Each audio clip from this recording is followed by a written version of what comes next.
30 तारीखला उमेदवारी अर्ज भरल्यानंतर काल प्रत्यक्ष प्रचाराला सुरुवात झालेली आहे।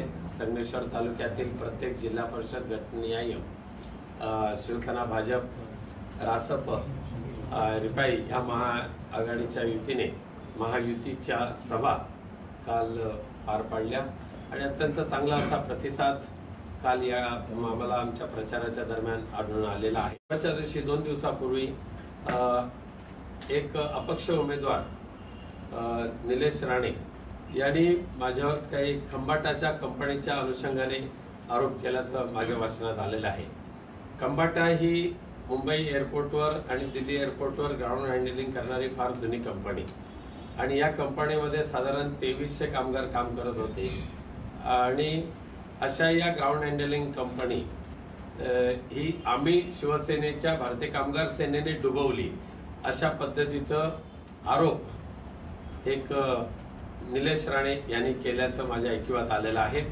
फक्त एकच निलेश राणेंना आपल्या मार्फत मला सांगायचं आहे की खंबाटा युनिटमध्ये 3 युनियन होत्या, त्याच्यापैकी एक भारतीय कामगार सेना, दुसरी महाराष्ट्र समर्थ कामगार संघटना की ज्या संघटनेत ज्या युनियनचं नेतृत्व आमदार नितेश राणे हे करत होते आणि तिसरी युनियन होती ऑफिसर्स असोसिएशन ही माननीय स्वर्गीय शरद राव हे चालवत होते।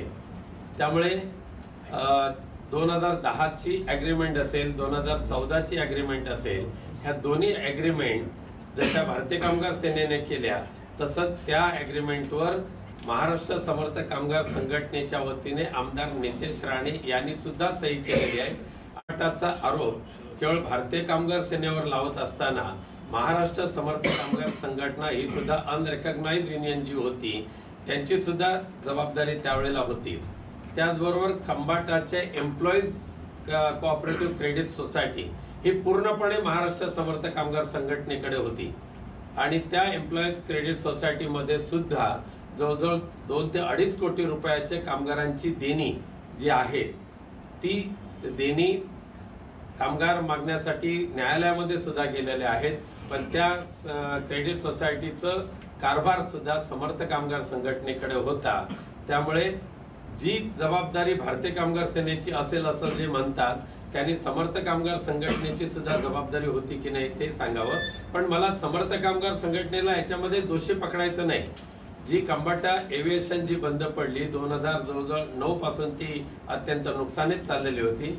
मालकाने केलेलं दुर्लक्ष, मिसमॅनेजमेंट, आर्थिक बेशिस्तपणा मॅनेजमेंटचा यामुळे खंबाटा युनियनवर आणि त्याचबरोबर की त्यावेळच्या काँग्रेस राजवटीमध्ये ग्राउंड हँडलिंगची पॉलिसी बनवण्यामध्ये केंद्र सरकारने जी घोडचूक केली त्याच्यामध्ये अनेक वेंडर्स आले आणि जो बिझनेस होता तो बिझनेस स्प्रेड झाला आणि त्यामुळे त्या खंबाटाचा जो आर्थिक डोलारा हा ज्या निलेश राणेंच्या प्रत्येक आरोपाला उत्तर देण्याची मला आवश्यकता नाही, त्याच्या बेताल वक्तव्याची तर आम्ही दखलच घेत नाही। निलेश राणेंनी मला शिकवण्याचं शहाणपणा करू नये, कारण तुमच्या समोर सांगू इच्छितो की स्वतःच्या खासदारकीच्या कारकिर्दीमध्ये एकही DRDA ची मीटिंग यांनी घेतलेली नव्हती की ज्याचा अध्यक्ष खासदार असतो।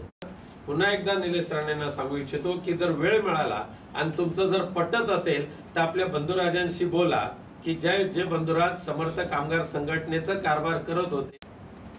आजच वर्तमानपत्रामध्ये बातमी पुन्हा एकदा वाचली, मॅट्रिक्युलेट झाल्याचा म्हणजे 2दा मॅट्रिक्युलेट झाल्याचा आरोप या राज्याचे एक विद्वान राजकीय नेते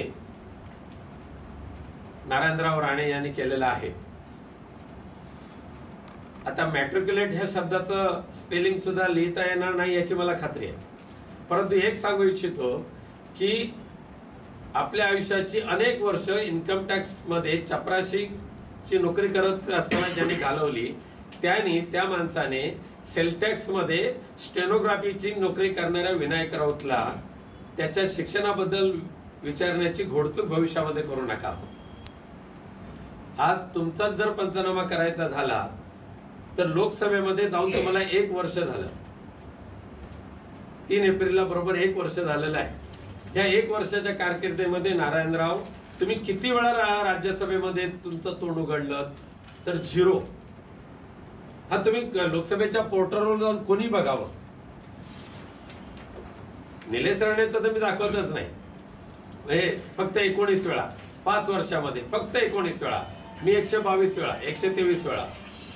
पण नारायण रावांचं मला सांगू इच्छितो मी की तुमचा आता जो डिबेटचा जो रेशो आहे तो या ठिकाणी 0 दाखवते, 0. त्यामुळे वर्षभरात तुम्ही काय दिवे लावले राज्यसभेमध्ये जाऊन ते एकदा सांगा ना. तुमच्या विद्वान बुद्धिमत्तेला आधारित तुम्ही काय दिवे लावले ते पण एकदा सांगा. पण स्वतः मात्र अडाणी आणि दुसऱ्यांना शहाणपण शिकवण्याचं काम नारायण रावांनी सोडून द्यावं. विधानसभेचं विरोधी पक्ष नेतेपद भूषवत असताना जी अनेक पुस्तकं लिहिली, ती पुस्तकं लिहित असताना कोणाकडून चारोळ्या लिहून घ्यायच्या, कोणाकडून लेख लिहून घ्यायचे, कोणाकडून भाषण लिहून घेतली, नारायणराव मला चांगलं माहिती. आम्हाला ही लोकसभा आम्ही केलेल्या कामाच्या जोरावर, ह्या विकासाच्या प्रश्नावर, देशाच्या महत्वाच्या प्रश्नावर ह्या लोकसभेच्या निवडणुकीला आम्ही सामोरे जाणार आहोत. आम्हाला कोणाची उणीधुणी काढायचीच नाहीये. शिवसेना भाजपकडे अद्यापही गद्दारी आणि बेईमानी शिरलेली नाहीये, जी मोठ्या राण्यांच्या रक्तामध्ये भिनलेली आहे. आम्हाला दखल घेण्याची गरज नाही. आमच्या प्रत्येक कार्यकर्त्यावर आमचा अति दृढ विश्वास आहे. राणेंच्या या भूलतापा ह्या नेहमीच्याच झालेल्या आहेत, आजच्याच नाही. हा माझा आहे, तो माझा आहे, तो माझा आहे सांगायचं आणि पाठीत खंजीर खुपसायचं, ही रणनीती माहिती आहे. त्यामुळे काल सुद्धा सिंधुदुर्ग मधून किती गाड्या आल्या त्याचा जर अभ्यास केला तर तुम्हाला माहिती पडेल. मग कोल्हापूरवरून किती आल्या, रायगडवरून किती आल्या, मुंबईवरून किती आल्या, नवी मुंबईवरून किती आल्या, तरी हा समाधानी आहे. ठीक आहे, त्यांचं त्यांना लकलाभो आणि डिपॉझिट जपतो. काँग्रेस हा या देशातला सर्वात जुना पक्ष आहे. काँग्रेस पक्षाची पारंपरिक मतं आजही आहेत या ठिकाणी आणि त्यामुळे स्वाभिमान हा आळवावरचं पाणी आहे. पण काँग्रेस तसं नाही. काँग्रेस हा ह्या जिल्ह्यामध्ये आहे, गावामध्ये आहे.